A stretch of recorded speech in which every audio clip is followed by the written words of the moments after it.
I've had this R1 for a long time and it's just been sitting.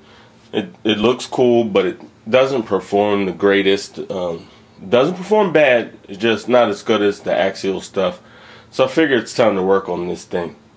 We get some new shocks, some new tires on here, tighten her up, and see what else I can get fixed on this thing. Team Baxter. So this is a G-Made R1. Love this truck. It does really well.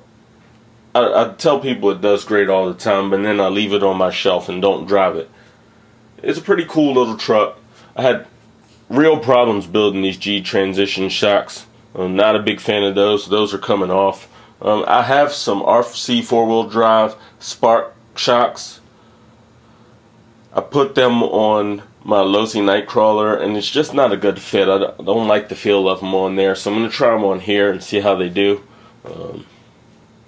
Anything's got to be an upgrade over these G transitions. I know some guys have them and run them and they have pretty good luck with them, but I just can't. Anyway, so get those shocks changed out. I got some new tires for it. I've had such good luck with those Pitbull XORs that I decided to go ahead and try the Rock Beast 2s, which are just like the XORs but with a smaller tread pattern. This tread pattern is pretty extremely grippy, so I'm hoping they'll do real good on these.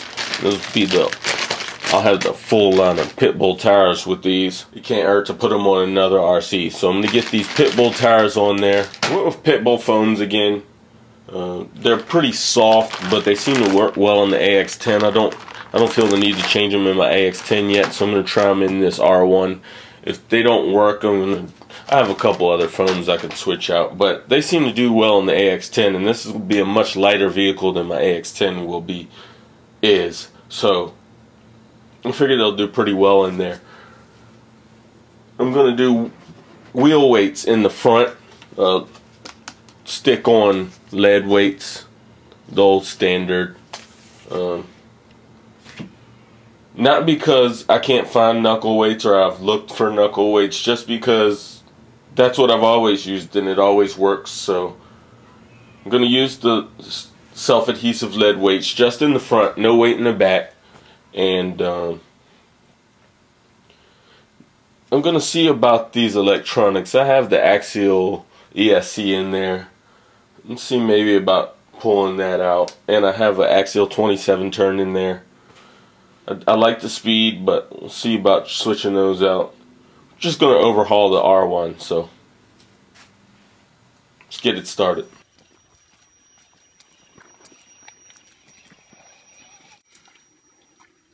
Swim a little.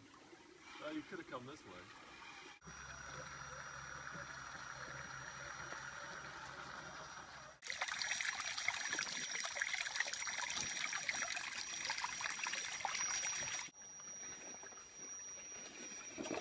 You heard, kid?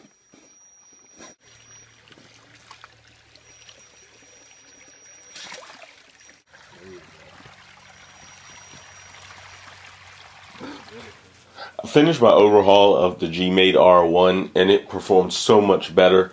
It's really amazing how capable this is with just a few upgrades.